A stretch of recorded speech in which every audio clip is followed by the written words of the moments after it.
Достар, бүгін менің каналымда сүзбелі бәліш дайындайтын боламыз. Видеоның соңына дейін қарап, менімен бірге болыңыздар.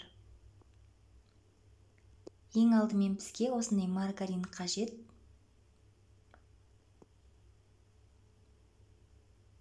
Үстіне ұнымызды саламыз. Мен бірден салып жіберемін барлығын. Шекерімізді саламыз. Қолымызбен жақсылап араластырамыз.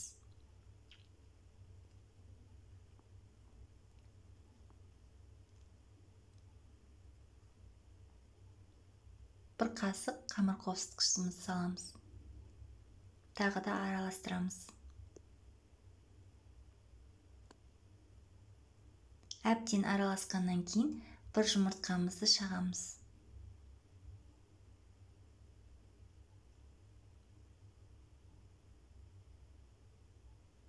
Жұмыртқамызды саламыз.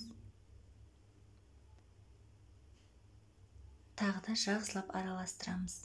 Біздің қамырымыз ұнтақ болып шығу қажет.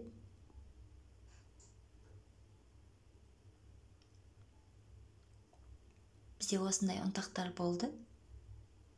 Біздің қамырымыз уже дайын деген сөз. Енді творогымызды дайындаймын. Менде осындай домашний творог. Үстіне шекерімізді саламыз. Бір жұмыртқамызды қосамыз.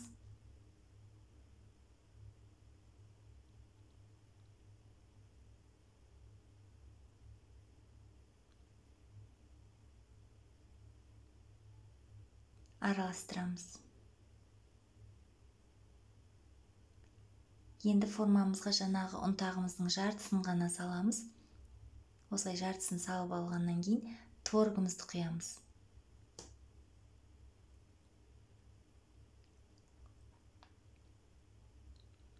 Барлық жеріне жайып жағып шығамыз. Енді жаңа қалған ұнтағымызды бетіне тағы да сеуіп шығамыз.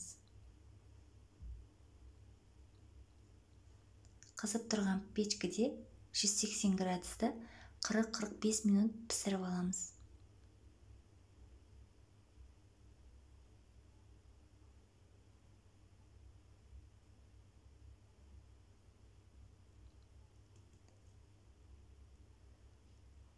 Бізде уже дайын болды. Өте жұмсақ, өте нәзік болып шықты. Сіздерге де дайындап көруге кеңес беремін.